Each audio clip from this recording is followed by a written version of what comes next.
అసలు ఏమైంది అని చెప్పి మనోడు అనగానే బ్రేక్ ఫెయిల్ అయింది అని అమర్ అనగానే అదేంటి అలాగలా జరిగింది అని మనోడు కంగారు పడుతుంది.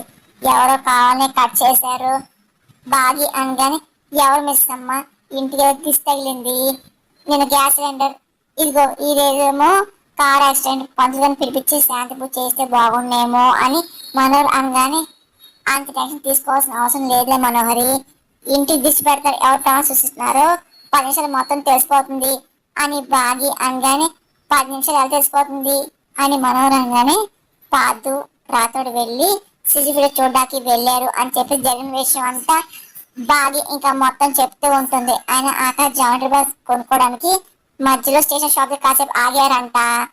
అప్పుడే ఎవరో బ్రేక్ వైర్ కట్ చేశారు అని బాగా డౌట్ గా మనం చూస్తూ అంటోడది. ఇందాకే రాతో ఫోన్ చేశాడు. అక్కడ స్టేషన్ షాప్ దగ్గరికి వెళ్ళి స్పాట్ వెళ్ళి సీసీ ఫుటేజ్ మొత్తం అంతా తీసుకున్నారంట. కాసేపటి ఇంటికి వస్తారు. బ్రేక్ వైర్ కట్ చేస్తున్నారు ఫుటేజ్ తెలిసిపోతుంది అని బాగి అనగానే మనం పడిపోతూ ఉంటుంది. కాస్త సీసీ ఫుటేజ్ లో ప్రశ్న కనబడతారు. ఇవన్నీ వాళ్ళు ఫోన్ చేసి ఎస్కేప్ అవ్వమని చెప్పాలి అని చెప్పి మనోహరి వెళ్ళబోతూ ఉంటుంది. ఆగు అని చెప్పి బాగి ఆపుతుంది. ఎక్కడికి అడగానే అంటే పిల్లల్ని చూద్దామని మనోహరి అనగానే పిల్లలు రెస్ట్ తీసుకుంటున్నారులే నువ్వు డిస్టర్బ్ చేయడం ఎందుకు అని బాగి అనగానే పాపం భయపడ్డారు కదా వాళ్ళ ధైర్యం చెప్దామని మనోహరి అనగానే ఏం అక్కర్లేదు అమర్ సార్ నేను చెప్పానులే ఆయన చూడాల్సిన పిల్లలు కాదు ఇప్పుడు వాళ్ళని చంపాలని హంతకుల్ని ఎంత మీరు ఆరు మేడం ఫ్రెండ్ కదా మేడం పిల్లల గురించి మీకు కూడా బాధ్యత ఉంటుంది అంతకురాల గురించి మీరు కూడా తెలుసుకోవాలి కదా అని బాగి అంటుంది. అప్పుడే ఇంకా పాదు రాత్రి రావడం మనం చూస్తున్నాడు. ఇంకా భయంతో వణుకుతూ ఉంటుంది. ఇంకా టెన్షన్ పడిపోతూ ఉంటుంది. ఇంకా అనుకున్న విధంగా పాదు అలాగే రాత్రి రాబు వస్తుంటారు. ఏంటి ఏమేమి సీసీ తీసుకొచ్చావా అని చెప్పి అమ్మర్ అనగానే తెచ్చా అని చెప్పి పాదు అంటూ ఉంటారు. పై రూమ్ లో ల్యాప్టాప్ ఉంది అది వెళ్ళి చూద్దాం పద అని చెప్పి అమర్ అంటూ వెళ్తూ ఉంటారు. వీర మనోహరి ఏంటి పద అక్కడ పాపాలు బయరు ఉన్నారు కదా అయినా మనం చూద్దాం పద అని చెప్పి బాగి అంటూ మనం పైకి తీసుకొస్తుంది. ఇంకా సీసీ ఫుటేజ్ చూడడానికి పెండర్ ల్యాప్టాప్ పెడుతూ ఉంటారు. ఇంకా సీసీ ఫుటేజ్ చూస్తూ ఉంటారు. కారు వచ్చి కార్ బ్రేక్ ఫెయిల్ చేయడం మొత్తం అంతా చూస్తూ ఉంటారు. ఒక్కసారిగా అందరు షాక్ అవుతుంటారు. ఇంకా మన చాలా టెన్షన్ ఎక్కిపోతుంది. అసలు తెలిసిపోతుందేమో అని చెప్పి భయపడుతూ ఉంటుంది. ఫేస్ కంఫర్ట్ సరిగ్గా అని చెప్పేసి ఇంకా అమ్మ అనుకుంటూ ఉంటారు. చూస్తుంటారు ఏదో మాంత్రికులో ఉన్నాడు అసలు మాంత్రికుడు ఇలాంటి పనులు చేయడం ఏంటి అని చెప్పి పార్దు అనగానే అంటే ఒక దుశ్శక్తి ఇంట్లో చెప్పేసి ఒక స్వామిజీ చెప్పారు పార్దు అంటూ అమర్ గుర్తు తెచ్చుకుంటూ ఉంటాడు. సార్ ఆ మాట చూస్తుంటే ప్రచండలా ఉన్నాడు అని చెప్పి బాగి అన్నమాట ఒక్కసారి మనోడి యాదం కూడా షాక్ అవుతుంటారు. ప్రచండానా ప్రచండ ఎవరు అని చెప్పి అమర్ అనగానే అదే సార్ మీకు గతం గుర్తురా అని చెప్పేసి మనోహరి గారు స్వామిజీ ఇంటికి పిలిపించారు కదా అని రాతోడు అనగానే ఏంటి మనోహర అతనేనా అని చెప్పి అమర్ అడుగుతుంటాడు. కాదు కాదు అసలు అతను కాదు అతను సంపూర్ణ స్వామి వాడికి ఇది కోరికేంటి అని చెప్పేసి మనోహర్ అనగానే బాగా చూడు మనోహర అని చెప్పి బాగి కూడా అంటూ ఉంటుంది. ఆ సంపూర్ణ ప్రచండ ఒకేలా ఉన్నారుగా అని బాగి అనగానే అదేంటి ఒకేలా ఉండడం ఏంటి ఆయన స్వామిజీ దైవ భక్తుడు అసలు వీడు మాంత్రిక దుశక్తి తేడా లేదా ఏంటని మనోహర్ అనగానే ఏమో స్వామిజీ అలా వచ్చాడేమో అని రాతోడు అనగానే అదేంటి కుటుంబ సభ్యులను అన్నీ అనుమానిస్తావా ఏంటి అని చెప్పి మనోరంగానే అనుమానించడం ఏంటి అది నిజంగా అని చెప్పి యాదం పక్కండి వింటూ అనుకుంటూ ఉంటుంది. ఇగో నీ మీద డౌట్ రావడానికి ఇంకా ఒకటి ఉంది అని చెప్పేసి పార్దు ఎవిడెన్స్ చెప్తూ ఉంటాడు. ఏంటో ఎవిడెన్స్ అని చెప్పి మనోహర్ అడుగుతూ ఉంటుంది. ఇంకా పార్దు ఒక్కసారిగా మొత్తం అంతా చూడు కార్ బ్రేక్స్ ఫెయిల్ అని చెప్పేసి రాతోడు అమర్కి ఫోన్ చేసే ముందు ఈ ఇంటర్నెట్ సరౌండింగ్ లో ఇదిగో అసలు ఏమైనా కాల్స్ వెళ్ళలేవని చెప్పి చెక్ చేశాను అమర్ అని చెప్పి పార్దు చెప్తూ ఉంటాడు. షాకింగ్ విషయం ఏంటంటే ఇంటి సరౌండింగ్సే కాదు ఇంటి నుండి 1 నుండి 3 అవుట్ గోయింగ్ కాల్స్ ఒక ఇన్కమింగ్ కాల్స్ రికార్డ్ అయ్యాయి అని చెప్పి పార్దు అంటే ఏంటి ఇంటి నుండి ఎవరు చేశారని చెప్పి అమర్ డౌట్ పడుతూ ఉంటాడు. ఈ మనోహరి అని చెప్పి పార్దు డౌట్ గా మనం చూసి చెప్తూ ఉంటాడు. ఇంకా మన భయపడుతూ ఉంటుంది. ఇంకా ఒక్కసారిగా బాగా రాతో చూసుకుంటారు అడ్డంగా దొరికిందిగా అని చెప్పేసి యాదం అనుకుంటుంది. ఎవరు ఫోన్ చేశారు మనోహరి అని చెప్పి అమర్ అడుగుతూ ఉంటారు. చెప్పాను 3 సార్లు చేసిన అవుట్ గోయింగ్ కాల్ అలాగే నువ్వు వచ్చిన ఇన్కమింగ్ కాల్ ఒకటేనా అని చెప్పి పార్దు అడుగుతూ ఉంటాడు. ఇంకా మనం భయపడుతూ ఉంటుంది. ఇదిగో ఆ నెంబర్కి మీరెందుకు కాల్ చేశారు అని చెప్పి పార్దు డౌట్ కాడుతూ ఎవరితో ఏం మాట చెప్పండి అని చెప్పి పార్దు అడుగుతూ ఉంటాడు. అయిపోయావు మనోహరి ఈ రోజుతో నీ చాప్టర్ క్లోజ్ అని చెప్పి బాగి అంటుకూడదు. నిన్ను చంపి పాత పెట్టే టైం దగ్గరికి వచ్చింది రాక్షసి అని రాతోడు అనుకుంటూ ఉంటారు. ఏంటి మనోహరి మాట్లాడు అని చెప్పి అమర్ అడుగుతూ ఉంటాడు. ఇంకా మన టెన్షన్ ఎక్కువైపోతుంది. ఇంకా భయపడుతుండదు, ఎలాగైనా తప్పించుకొని చెప్పి ప్రయత్నిస్తుండదు. పార్టీ కూడా మనం డౌట్ వస్తుండదు. యాదం పక్కన చాలా టెన్షన్ పడిపోతుంది. ఇంకా దొరికిందని చెప్పి అనుకునే టైంలో ఒక్కసారి మనం తప్పించుకోవడానికి ఇంకా తను తమాయించుకొని ఏం చెప్పమంటావమ్మా, కుడి చేతి చేసే సాయాన్ని ఎడం చేతి చెప్పకూడదు అంటారు కదా, దాని మీద చెప్పని ఫోర్స్ చేస్తున్నారుగా అంటూ మనోహర్ అనగానే ఏంటి నువ్వు సాయం చేసావు మనోహరి, ఎవరికి అని బాగా డౌట్ కడుతుంది. అంటే సూరత్ లో ఉన్న అర్పణ్ హోమ్ కి మనోహరి అనగానే మీరేం సాయం చేశారు మనోహరి గారు అని చెప్పి రాత్రి కోపంగా అడుగుతూ ఉంటాడు. ఆరు పేట ప్రతి సంవత్సరం ఏదో ఒక అనాథాశ్రమానికి విరాళం సేకరించి నేను వాళ్ళకి డబ్బు పంపిస్తూ ఉంటాను. అలా చేస్తే ఆరు ఆత్మ ఎక్కడ సంతోషం చెప్పి నా ఆశ అని మన మాటలకి బాగా షాక్ అవుతుంది. ఇంకా రాత్రి కోపం వస్తుంది. అంటే సూరత్ లో ఒక అనాథాశ్రమం ఫండ్స్ లేక ఇబ్బంది పడతానని తెలిసి వాళ్ళతో మాట్లాడా, అంటే వాళ్ళకి డబ్బు పంపించాను అని చెప్పి ఈ రోజు మాట్లాడింది వాళ్ళతోనే డబ్బు, అందుకని వాళ్ళు నాకు ఫోన్ చేసి థ్యాంక్స్ చెప్పారు అని చెప్పి మనోహరి అన్న మాటకి ఏం కదలవుతున్నా ఆరొక పేరు పడుకొని ఆయన సెంటిమెంట్ తో కొడుతున్నావుగా అని చెప్పి బాగా అనుకుంటుంది. ఇంకా అమ్మని ఇంకా ఏం మాట్లాడిపోతుంటారు. ఇంకా నేను ఇదిగో అవుట్ గోయింగ్ కాల్స్ వాళ్ళయే, ఇన్కమింగ్ కాల్స్ కూడా వాళ్ళయే అన్నట్టు ఇంకా కవర్ చేస్తూ ఇంకా మనోరి అంటూ ఉంటుంది. ఎన్నిసార్లు ఆరు మంది వాడుకుంటారు రాక్షసి అని చెప్పి రాతో అనుకుంటూ ఉంటాడు. నువ్వు మామూలు దాన్ని కాదుగా అని చెప్పి యాదం అనుకుంటుంది. ఇదిగో ఆరు నా స్నేహితురాలు ఎంత కలిసి పెరిగాం కాబట్టి ఆశ్రమంలో ఆరు పేరుతో సాయం చేస్తున్నది ఎంత తప్ప నేరమా అని చెప్పి ఏడుస్తూ అని ఎవరో మాంత్రిక పేరు చెప్పి ఏంటి ఆరు పిల్లలు చంపాక నీచలో కనిపిస్తున్నాను ఏంటి, నేను ఆరు పిల్లలు నా పిల్లలు వాళ్ళ కోసం నేను ఎన్నాళ్ళు పెళ్లి చేసుకుంటూ ఉన్నాను, ఆరు ఈ లోకంలో వెళ్ళిపోయిన ఇంకా ఇంట్లో వెళ్ళకుండా ఎంచుకున్నా ఆ పిల్లల్ని కనిపెట్టుకుంటూ కంటికి రెప్పలా కాపాడుకుందా ఉంటున్నాను కదా అని చెప్పేసి మనం ఏడు చెప్తుంది. ఇంత చేస్తే నన్ను అనుమానిస్తారా, ఆరు చేసిన త్యాగం గుర్తించకుండా నా మీద నిందలు వేస్తారా మీరు, నేను ఇంట్లో ఇష్టం చెప్పండి అమ్మ నేను వెళ్ళిపోతా, అంతేగాని ఆరు నాకు ఉన్న స్నేహాన్ని అవమానించద్దు ప్లీజ్ అని చెప్పి చేతులు జోడించి ఏడుచుకుంటూ మనకు వెళ్ళిపోతుంది. ఇంకా అమర్ ఏం మాట్లాడలేకపోతూ ఉంటాడు. ఇంకా బాగి రాత్రి అఫీర్ అవుతూ ఉంటారు. ఇంకా ఏడుచుకుంటూ బయటికి వెళ్ళిపోతుంది. ఇంకా తన రూమ్కి వెళ్తూ ఉంటుంది. ఒకసారిగా మనోరి కళ్ళు చూసుకుంటుంది. యాదం కూడా వెనకాల వెళ్ళి డోర్ వేసేసి మనోరి అబ్బా నువ్వు మంచి నటం తెలుసు మహా నటం అని చెప్పి ఇప్పుడే తెలిసింది, ఆహాహా ఏమైనా పర్ఫార్మెన్స్ చేసావు నాకే మతిపోయింది అని యాదం అనగానే నేను చెప్పింది అమ్మ నమ్ముంటాడా అని చెప్పి మనోరంగానే ఒకళ్ళ అమ్మసారేంటి బాగి రాత్రి ఆ కొత్త ఆఫీసర్ నమ్మేసే ఉంటాడు.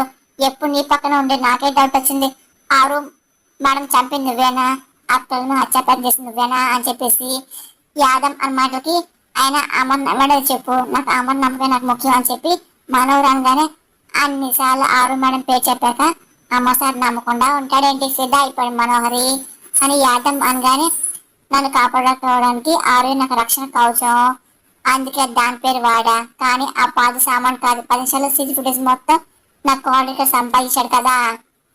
వెంటనే ప్రచండ ఫోన్ చేసి పాఠం చెప్పాలి అని మనోహర్ అంటూ ప్రచండ కాల్ చేస్తుంది. ఇంకా ప్రచండ ఫోన్ లిఫ్ట్ చేసి చెప్పు మనోహరి, ఆయన నన్ను ఫోన్ చేద్దన్నావు నువ్వెందుకు ఫోన్ చేసావు అని ప్రచండ అనగానే కార్ బ్రేక్లు ఫెయిల్ చేసింది, సీసీ మొత్తం రికార్డ్ అయింది, అమర్ బాగి పార్దు రాత అందరు చూశారు, నువ్వు వాళ్ళు కంటపడకుండా వెంటనే దూరంగా వెళ్ళిపో అని మనోహరి అనగానే నేను పారిపోవాలి అని చెప్పి ప్రచండ అనగానే నువ్వు దొరుకుతుంది నేను కూడా దొరికిపోతాను అని చెప్పి మనోహర్ అంటుంది.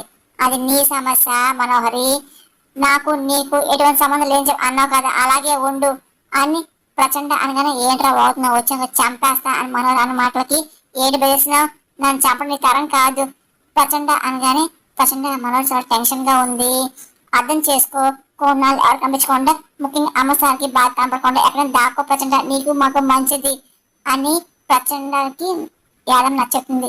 ఇలా మంచిగా చెప్తే అర్థం చేసుకుంటాను చంప అంతేగా బెదిరిస్తే నేను ఒప్పుకోను అని ప్రచండ అనగానే మనోహర్ గొంతే అంతలే ఇంటికి అండర్ గ్రౌండ్ వెళ్తున్నా లేవా అని చెప్పి యాదం అనగానే ప్రాపణ చేస్తానులే ఆ భుజం శక్తులు తీసుకోవడానికి నాకు సరిపోనిపిస్తుంది, అందుకే కొన్నాళ్ళ పాటు మన వాళ్ళకి వెళ్ళి మనసత్వం మళ్ళీ సాధించుకొని తిరిగి వస్తాను అని చెప్పి ఇదిగో భుజం చంపి శక్తులు తీసుకెళ్తా అని ప్రచండంగానే మంచిది అదే పనిలో ఉండు అని చెప్పి యాదం ఫోన్ పెట్టేస్తుంది.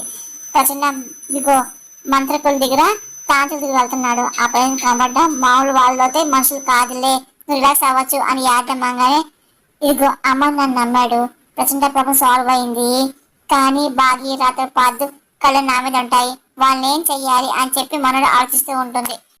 సార్ మీరు మనోడు నమ్ముతున్నారా? మనోడు మాట నమ్మద్దు, కాబట్టి తన ఫోన్ చెక్ చేసుకొని మొత్తం అంతా ఎంక్వైరీ చేయండి అని ఇంకా బాగా నాకు చెప్పే ప్రయత్నం చేస్తుంది. మనోడు తప్పించుకోవడానికి మాట మార్చి అనిపిస్తుంది. మీకు గట్టి కడితే నిజం బయటకు వస్తుంది సార్.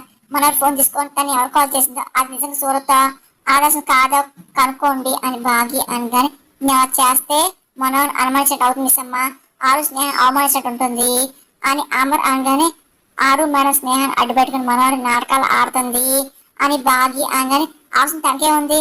అసలు నిజం చెప్పాలంటే పిల్లలు ఏదో చేయని ఇంటెన్షన్ మనోడికి ఎందుకు ఉంటుంది మిస్ అమ్మ, తనకేంటి ప్రయోజనం అని అమర్ అనగానే తన లక్ష్యం మీరేనండి, అందుకే అక్కని చంపింది.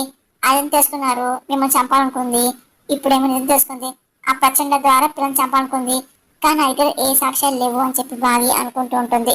ఇదిగో చూడు, నా కళ్ళ ముందు శత్రులు తిరుగుతున్నారు, నేను ఎందుకు చూడలేకపోతున్నా అని అమర్ అనగానే ఆరోపణ ప్రేమే మనోని కాపాడుతుందండి, మీ బలంతో మన బలమైంది అని బాగి అనుకుంటుంది. నువ్వు చెప్పినట్టు రణవీరే మొత్తం అంతా చేస్తున్నారా ఏంటి? వాడి వైఫ్ ఆయన కారణమేమో ముందు తను ఎవరు కనిపెట్టాలి, తన దగ్గర కేసు ప్రారంభించాలి.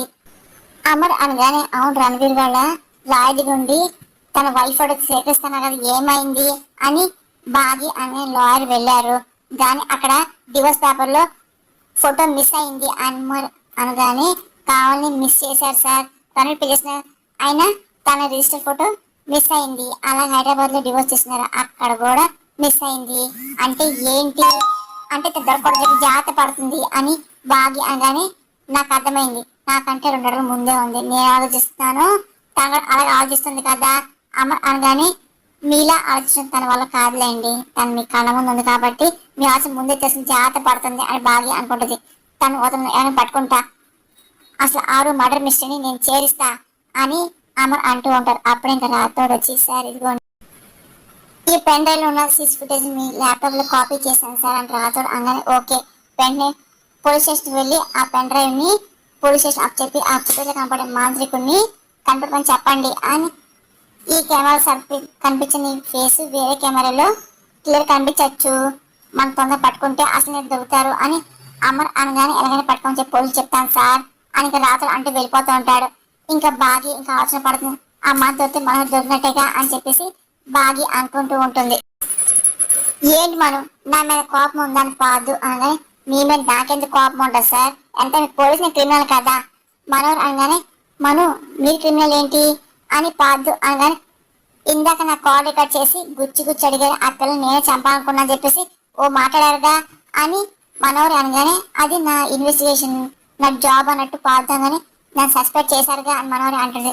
ఇదిగో కానీ నేను సేవ్ చేశాను అని చెప్పి పాదు అనగానే ఆహా ఏంటి మనోళ్ళు అంతలా అనుమానించి మళ్ళీ ఆడుకున్నా అంటారేంటి సార్, మా మేడం గారు చాలా హర్ట్ అయ్యారు అని చెప్పి యాదవ్ అన్నమాట మనో షాక్ అవుతుంది. సారీ మను, ఇదిగో నేను కేసు చేసినప్పుడు ప్రైమరీ సస్పెక్ట్ గా నీ పేరే ఉంది, ఇదిగో ఆయన ఆరు గారి ఫ్రెండ్ అయిన మీరు చంపుతారా అని ఆలోచించాను. ఇంటికి వచ్చాక మిమ్మల్ని చూడగానే అసలు మీ మనసుకి ఏంటో నాకు అర్థమైంది, నా పోలీస్ కన్విన్స్ అవ్వదు కదా, కేసులో దొరికిన ప్రతిసారి మీరు అందులో మీ ఇన్వాల్వ్మెంట్ గురించి అలాగే క్రాస్ చెక్ చేస్తున్నా అని పాదు అనగానే అంటే నా మీద మీకు అనుమానం లేదని చెప్పి మనోరంగానే ఉంది అని పాదు అని మనో ఏమైనా షాక్ అవుతుంటారు. ఈ కేసుకి మీకు సంబంధం లేకపోతే మీకు అసలు మిమ్మల్ని సేవ్ చేస్తాను అన్ని పాదు అనగానే అంటే ఏంటి కేసు అయ్యేదాకా నా ఎంట పడతారు ఏంటి అని మనోడు అనగానే అవును అది నా డ్యూటీ, కానీ కంగారు పడద్దు, ఇదిగో నేను మామూలుగా నేను క్వశ్చన్ చేయొచ్చు కానీ నా మనసు మాత్రం మీతో ఫ్రెండ్లీగా కోరుకుంటుంది అని పాదు ప్రేమగా మాట్లాడుతూ ఎనీహౌ మీరు అట్టారు కాబట్టి once again I'm very sorry, జరిగి మనసు పెట్టుకోకుండా మర్చిపోయి హ్యాపీగా ఉండండి అని చెప్పి పాదు వెళ్తూ మళ్ళీ ఒక నిమిషం మనోని అలాగే ప్రేమగా చూస్తూ ఉంటాడు. మీ అలాంటి అందమైన అమ్మాయి నవ్వుతుంటే చాలా బాగుంది అని చెప్పి పాదు వెళ్ళిపోతూ ఉంటాడు. ఇంక మనం షాక్ అవుతుంది, ఏ చంప వీడియోని లవ్ చేస్తున్నాడు అని చెప్పి మనం రంగానే విషయం మీకు ఇప్పుడు అర్థమైందా, నాకు ఎప్పుడో తెలిసిపోయింది అని యాదమ్మ అనగానే తను వచ్చినప్పుడు ఏం చేసాడు ఎలా చూసాడో నీకు ఏం మాట్లాడో ఒకసారి గుర్తు చేసుకో అని యాదమ్ అనగానే ఇంకొక దాని తర్వాత అన్ని మనం గుర్తు తెచ్చుకుంటుంది. అలాగే పాదు రావడం అనుకోకుండా కాసు తిప్పుకోవడం మనోడు పట్టుకోవడం అలాగే తన ప్రేమగా చూడడం నీ బాయ్ ఫ్రెండ్ అని చెప్పి ఆడడం, ఆ తర్వాత మనోడు ఫ్రెష్ అయ్యి తల చూసినప్పుడు పాదు అదే పని కొంచెం చూడడం అంతా మనకు గుర్తు తెచ్చుకుంటూ ఉంటుంది. ఇంకొక షాక్ అవుతూ ఉంటుంది, నువ్వు అంటారు కాబట్టి నేను సారీ చెప్పడం అంతా గుర్తు తెచ్చుకుంటూ ఉంటుంది. ఇదిగో అమసాన్ వంక ఎంత ప్రేమగా చూస్తాడు, అతను కూడా నీ వంక అంతే ప్రేమగా చూస్తాడు. నీ ప్రేమలో మునిగిపోయాడు మనోహరి అని చెప్పి యాదమ్మ మాటలకి అదే నిజమవుతే నాకు ఒక మంచి అవకాశం వచ్చింది అని మనోహర్ అనగానే, ఏంటి అమసాన్ మర్చిపోయి పార్థుని పెళ్లి చేసుకుంటావా యాదమ్మంగానే, చిచి అమ్మని చేయడానికి నేను కూడా పార్థుని ఇష్టపడుతున్నట్టు నేను కూడా నటిస్తాను, ఇన్వెస్ట్ చేసే ప్రతి ముందు తీసుకుంటా, కేసుని బయటపడతా అని మనోహరి అనగానే, జాగ్రత్త మనోహరి పోలీసు నమ్మకం చెప్పి అంటారుగా అని చెప్పి యాదమ్మ మాట మనోహరి నవ్వుతూ ఉంటుంది.